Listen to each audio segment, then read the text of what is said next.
You're watching South Asia Newsline and here are the top stories we are tracking for you on Tuesday, the 16th of September. India and the US resume talks on bilateral trade deal amid tariff tensions.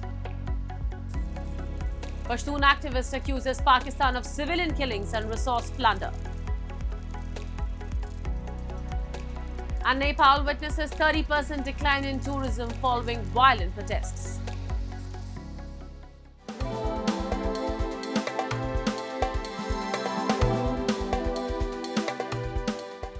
And now for all the details. India and the United States on Tuesday resumed discussions on the long-pending bilateral trade agreement, raising hopes of breaking a deadlock triggered by steep US tariffs. Talks in New Delhi were led by Brendan Lynch, Assistant US Trade Representative for South and Central Asia, and Rajesh Agrawal, Special Secretary in India's Commerce Department. Officials stressed the meeting was a discussion rather than a formal negotiation round aimed at finding common ground for resuming stalled talks.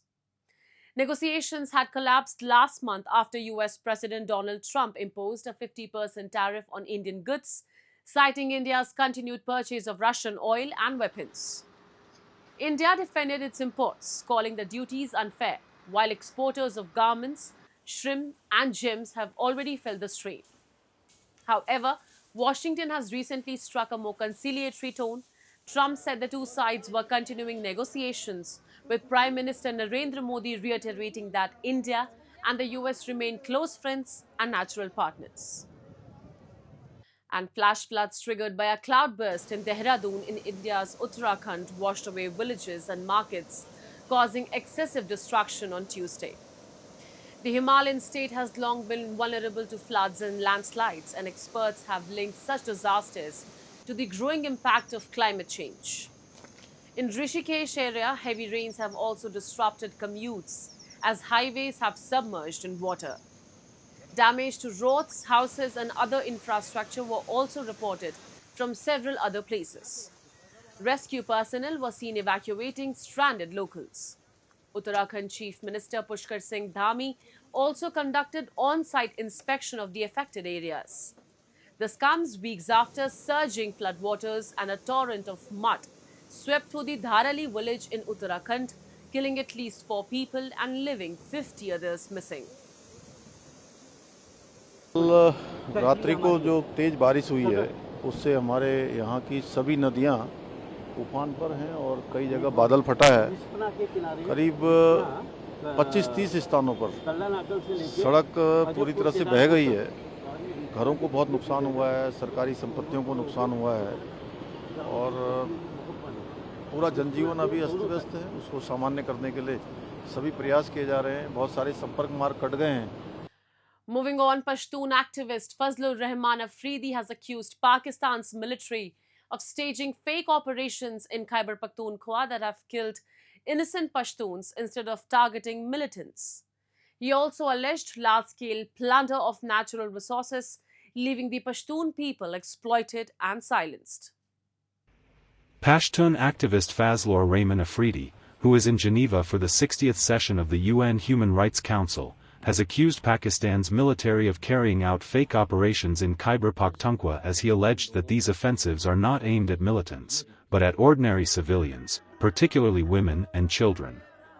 Afridi accused that Pakistan's military has used drones and even F-16 jets in the Pashtun-dominated region, conducting more than 40 strikes that killed women and children, but not a single leader of militant group, Tehrik-e-Taliban Pakistan. According to him, these operations are staged to create safe havens and training grounds for militants across the region. So this is for the last few sessions we have been informing the United Nations Human Rights Council about the TTP that is being installed in Khyber Pakhtunkhwa by the state of Pakistan under an agreement in which 55,000 TTP leaders and their family members were settled in Khyber Pakhtunkhwa, and now the Pakistani government says that they are, launching operations against these TTP. But we tell the international community that there is no difference between the Pakistani military and the TTP. During the day, they are in the military uniforms, and in the night, they become Taliban. So we want to inform the international community that these operations are fake operations. Afridi further accused that vast lands, including 700 kilometers of the Kalgoza forest in Waziristan, have been seized. Resources like oil, gas, chromite, and even rare earth minerals, he claimed, are being sold abroad without the consent of the Pashtun people while they face arbitrary detentions and harassment. We want to stop this loot and plunder of the natural and mineral resources of Khyber Pakhtunkhwa, and even they have made an agreement with the United States of America to sell these mineral resources on rare earth minerals to the United States. So it's a matter of concern. Without the consent of the Pashtun people to sell our resources, I think it's against the international law and even the Constitution of Pakistan. Meanwhile, activist Arif Aajakia has strongly criticized Pakistan, accusing it of atrocities against ethnic minorities and exploitation of their resources. He said regions like Balochistan, Khyber Pakhtunkhwa, Sindh, and Pakistan-occupied Jammu and Kashmir remain oppressed while their people are denied basic rights. Arif Aajakia, the executive director of the Asian Human Rights Forum, attending the ongoing UNHRC session in Geneva, has accused Pakistan of systematic atrocities in Balochistan, Khyber Pakhtunkhwa, Sindh, and PJK and Gilgit-Baltistan. He alleged physical and economic genocide in these regions, accusing Pakistan and China of exploiting resources without benefit to locals, while innocent people are being tortured and killed in so-called military operations. He said while people in these territories contribute to national revenue, they are forced to seek basic amenities, and their situation contrasts Lahore, Karachi, and Islamabad's modern infrastructure. And Pakistan, with the help of Chinese Communist Party, is exploiting all the natural resources of Balochistan and giving nothing to Baloch. And when Baloch resist, their genocide is being committed by Pakistan's terrorist army, the Punjabi army. And poor women and children are also abducted by Pakistan's brutal army, and there are no human rights in Balochistan. Same situation exists in KP, Khyber Pakhtunkhwa province, which is predominantly Pashtun province, and Pakistan is committing a genocide of Pashtuns there. So same situation appears in KP, and then Sindh. Sindh is Pakistan's breadwinner. Sindh earns more than 50% of Pakistan's national revenue, but Sindh gets nothing. The agents of Pakistan army, the feudal lords of Pakistan People's Party, they are ruling hands in hand with Pakistan army. They are not ruling, they are looting Sindh, and Sindh's resources are looted blatantly and given nothing back to Sindh. Punjab is being developed on the resources of KP, Balochistan and Sindh.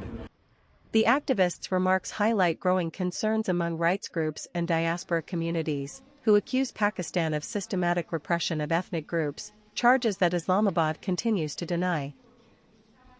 And tourist arrivals in Nepal have fallen by 30% following the Gen Z-led anti-corruption protests, leading to a major setback to businesses preparing for the peak trekking season. With widespread cancellations and travel advisories, the industry faces mounting uncertainty. A report. Following the deadly anti-corruption protests, tourist arrivals have fallen by 30% in Nepal, just as businesses were gearing up to welcome trekkers and tourists for the peak trekking season.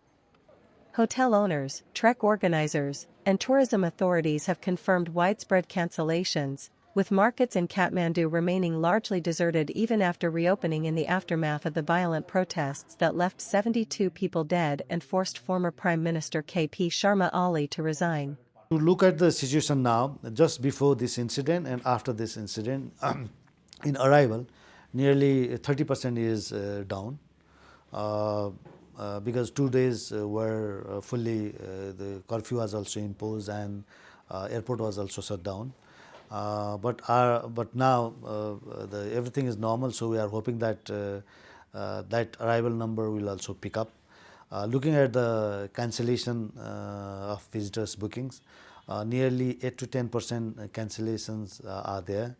But most of the visitors, they are inquiring about the situation of Nepal.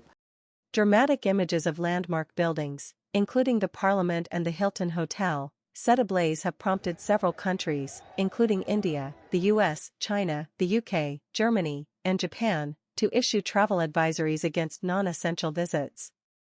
Though, some foreign tourists, who continued to stay in the country, said they felt safe. Well, our flight got cancelled, so that was a worry because we're doing a tour, but we got booked straight back on. I think, yeah, just a bit nervous that everything would still go ahead, but everything seems to be going ahead, so it's been okay.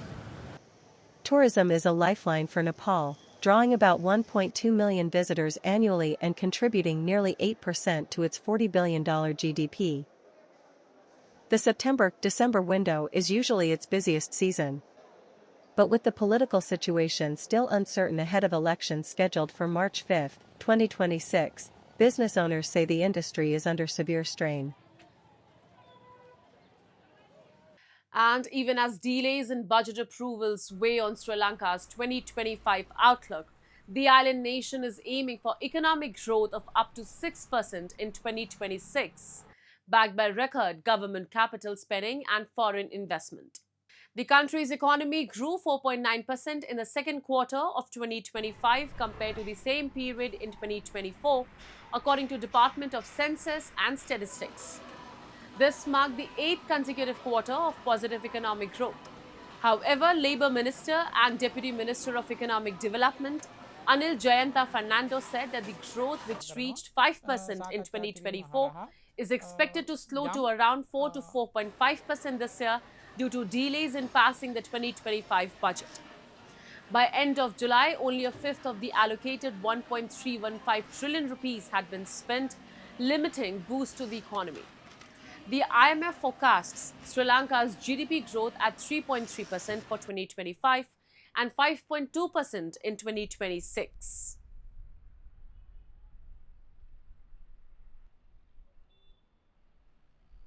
That's all in tonight's edition. We will see you same time tomorrow. Good night.